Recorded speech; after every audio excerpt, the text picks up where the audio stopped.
आज हैरत की बात यह है कि ताजदार बगदाद के नारे भी हम खूब लगाते हैं।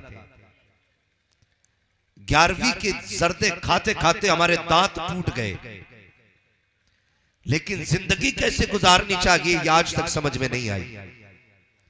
सरकारे गौसे पाक के वालिद तो एक बहता हुआ सेब उठा लेते तो उसकी माफी के लिए परेशान हो जाते हैं। यहां लोग खेत के खेत काट लेते हैं, ख्याल तक नहीं आता। बुरा ना मानिएगा, रमजान के फौरन बाद बकरे खरीदे जाते हैं। बाबा के बकरा ईद आ रही है, थोड़े महंगे करके बेचने। जिनका घर गांव के बाहर होता उनकी तो चांदी कट जाती है। रात को खोल दिए, पूरे इलाके का बरसिंग खा खा के घूमाते। सुबह बांध दिए, खेत वाला जाके कहता ये क्या हुआ? कहते हमारे तो बंदे पड़े, हमने तो खोले ही नहीं। पूरे पूरे बकरे हम चोरी की चारे से पाल लेते हैं और फिर कहते हैं देखो मेरे बकरे के आंख में मोहम्मद लिखा हुआ है। फिर रेट बढ़ाए जाते हैं। डरे अल्लाह से। अगर तुमने चलते फिरते किसी की खेत के धान की बाल का एक दाना तोड़ लिया और उसको मुंह में रख के तुमने चबाया, करते ना मुंह में धान का दाना रखा, दांत से उसको खोला, चावल अंदर और छिलका छिलका छिलका बाहर। अगर धान की मैंड पे चलो हजरत, पूरे धोरे के धोरे साफ है। ऐसे हाथ मारता यूं, 2-3 दाने खाए, बाकी यूं। ख्याल कीजिएगा जब कयामत में अल्लाह हिसाब लेगा ना, कितना खाया था यह भी बताना पड़ेगा, छिलका किधर फेंका था यह भी बताना पड़ेगा। कोशिश ये कीजिएगा किसी का एक दाना नाजायज हमारे हलक के अंदर नहीं आना चाहिए। एक दाना भी नाजायज हलक के अंदर नहीं आना चाहिए। जब यही औलाद 12 साल की होने के बाद बाप के सामने जूता लेके खड़ी होती है तो कहते इमाम साहब कैसा पढ़ा रहे हो, लल्ला गाली दे रहा था मुझे। फिर ठेकेदार इमाम साहब हो गए। हमारा बेटा जूता लेके हम पे खड़ा होता है तो जिम्मेदार इमाम साहब हो जाते हैं। मुझे बता तो सही, जब तू कमाने निकला था तब बच्चों के लुकमों का ख्याल किया था? मैं जो इसे खिला रहा हूं ये हलाल का है कि हराम का? जब कंधे पे फावड़ा रख के तू खेत में खुदाई कर रहा था और दूसरे की मैंड काट रहा था, तब तुझे बच्चों के शऊर का ख्याल क्यों नहीं आया? तब क्यों नहीं सोचा किसी की मैंड काटने के बाद इसके अंदर अगर 4 बालें निकल आई और ये नाज में मिलकर के मेरे बच्चों के हलक के अंदर जाएगी तो बच्चों की जिंदगी क्या बनेगी? तुझे उस वक्त सोचना चाहिए था कि बच्चों को कौन से लुकमे खिलाने के, जब तू दुकान पर बैठ करके 1 किलो की जगह 900 ग्राम तोलता है। तुझे उस वक्त बच्चों की जिंदगी याद क्यों नहीं आती है? जब तू कपड़े की दुकान पर बैठने के बाद 70 लाइटें लगा करके लोगों को अंधा करके कपड़ा बेचता है, तब तुझे बच्चों का फ्यूचर दिखाई क्यों नहीं देता है? जब तू अपने की बच्चों को हराम की रोजी ला करके खिलाता है, तब तुझे बच्चे याद क्यों नहीं आते हैं? सुन, अपना मौलवी की तालीम से सुधरेगा ना ये तावीज से सुधरेगा। इसको सुधारना था, मजदूरी करके लाता, पसीना बहा के लाता, मगर खुदा की कसम हलाल का लुकमा लाता, हराम का दाना ना लाता। बच्चे तावीजों से नहीं बल्कि बाप की हलाल कमाई से समरा करते। नारे तकबीर, नारे रिसालत, मसलके आला हजरत उलमाए अहले सुन्नत मुफ्ती हम्माद रजा साहिब मुरादाबादी। डालो हलाल की, खबरदार याद रखना एक लुकमा हलक से हराम का नहीं उतरना चाहिए। एक लुकमा भी, अगर एक लुकमा हराम का हलक से उतर गया तो पूरे खून में गड़बड़ी कर देगा जाकर के।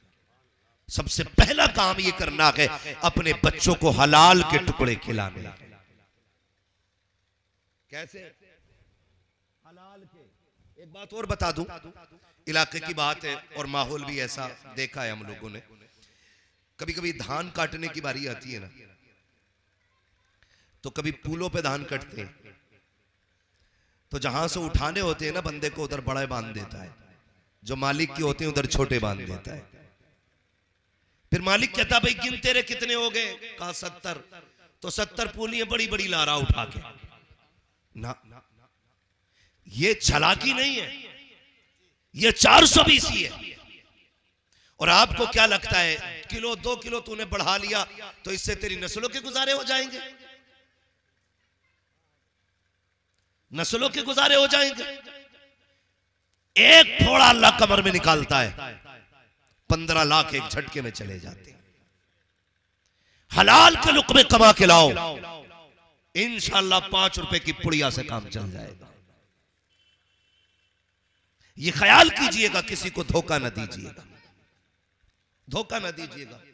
हालात देखो, हालात बाजार में जाते हैं, बाजार में बड़े बूढ़े तो जाते जाते, बुजुर्गी आ गई, बच्चे भी जाते होंगे। कुछ लोगों का यही काम है, ठेले पे जाएंगे, एक मूंगफली उठाई, मुंह में डाली, क्या रेट है? उसने कहा 120 के, महंगी है, आगे चले। अगले ठेले पे सिंगाड़े थे, पहले दाना निकोला, खाया, बोला क्या रेट? का 50 रुपए का, महंगा है। सुबह से शाम तक गधे की तरह बाजार में घूमता रहा, पेट भर गया, 1 रुपया नहीं दिया किसी का। फ्री फंड में हराम की खा के आ गया। बचो इन टुकड़ों से। और कभी भी अगर कोई बंदा मजदूरी करता तो शर्म ना करना, इसलिए कि मजदूरी शर्म की बात नहीं, मजदूरी इज्जत की बात है। ये नौजवान नस्ल है, अक्सर क्या कहते हैं, अब्बा छोड़ो ना, मजदूरी करना हमारी शान एटी होती है। क्या कर रहे हो? ये देखो उसने बिल्डिंग बनाई है, तुमसे आज तक छप्पर ना हटा। जरा जाके देख बिल्डिंग के नीचे कितने गरीबों का हक दबा है, कितने कमजोर लोगों के आंसू हैं, तब जाके बिल्डिंग खड़ी हुई है। तेरे बाप ने छप्पर इसलिए नहीं हटाया, इसने किसी के आंसू तेरे खाने में नहीं मिलाए, बल्कि अपने पसीने की हलाल के लुक़्मे पूरी जिंदगी खिलाए। शर्म मत किया करो बाप की मजदूरी पे। लोग ये कहते नहीं नहीं, गैरत आती है, रिश्ता होने में रुकावटें आती हैं। हमारी कौम भी कितनी अच्छी है, अगर कोई अधिकारी हो रिश्वत और ब्याज लेता हो तो फटाक से रिश्ता कर दिया जाता है। 1.5 लाख रुपए की इनकम महीने की है, 2 लाख कमाता है, का तनख्वाह कितनी है? का तनख्वाह तो 15,000 है, लेकिन ऊपर की इनकम अच्छी खासी है। ये ऊपर किधर से आता है? नहीं नहीं, ये ऊपर की नहीं होती है, ये टेबल के नीचे से आया करती है। किसी ने कहा ये जमीन नाम करा दी जाए, आपको 50,000 देंगे। किसी ने 1 लाख दिए, कहता मेरे बाप की इनकम देखो, महीने में 10 लाख होती है। अरे लानत है ऐसी इनकम पे जो किसी का खून बहा के लाई जाती है, लानत है ऐसी इनकम पे जो किसी को सता के लाई जाए। और यार, अगर तेरा बाप रक्षा चला के आता है, उसके पैरों में बैठ जाया करो, उसकी खिदमत किया करो, तलवे चूम के कहा करो एहसान है तेरा, तूने हराम के लुक़्मे रखी खिलाए हैं, हमें हलाल के लुक़्मों से जिंदगी गुजरवाई। अपने बाप को कोस रही है, याद रखिएगा, इसकी मेहनत का नतीजा कयामत में पता चलेगा। कयामत में मैं एक भीड़ में अचानक ना एक नौजवान ने मुसाफा किया, उसका अचानक हाथ इतना सख्त था, मैं सोचने लगा पता नहीं किसने लकड़ी हाथ में दे दी।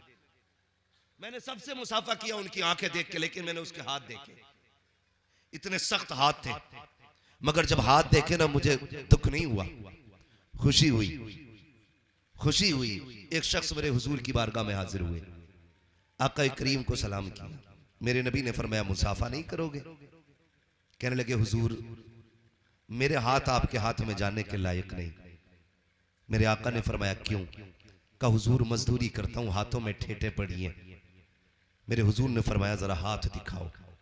जब दिखाया तो हाथों में ठेठे और छाले थे। हुजूर ने फरमाया मेरा जी चाहता है मैं तेरे हाथ चूम लूं। और उसी दिन मेरे नबी ने ऐलान किया था अल कासिबु हबीबुल्लाह, बच्चों को मेहनत करके पालना। मेहनत करने वाला कयामत के दिन अल्लाह की हबीबों की जमात में खड़ा किया जाएगा, अल्लाह के प्यारों की सफ में खड़ा किया जाएगा। लेकिन किसे पड़ी है साहब आखिरत की, वो तो बाद में देखा जाएगा। अभी तो प्रधान से ऊंची बिल्डिंग जानी चाहिए, अभी तो ठेकेदार से बड़ा गेट लगवाना है, अभी तो बैठक ऐसी होनी चाहिए लोग खाली रौनक के लिए आया करें, देखने आया करें। हम तो इस नामो-नमूद के लिए मर रहे हैं, मर के देख बैठक में 10 लाख लगे हो या 10 रुपए लगे हो, जब मरेगा तो वही कोरा कफन लट्ठे का दिया जाना है। कब्र भी बराबर बराबर होनी है, तेरे कद के बराबर तुझे जमीन मिलनी है, तुझे 10-12 फीट ज्यादा नहीं मिलनी है। कफन तुझे कोई आला मयार का नहीं दिया जाना है, अलग अलग कलर के नहीं है। कफन का रंग भी एक है, कब्र भी एक ही जमीन में बननी है, लेटना भी एक ही जगह है। तो फिर इतराना किस बात का है? आज ले उनकी पना, आज मदद मांग उनसे, कल मानेंगे कयामत में अगर मान गए।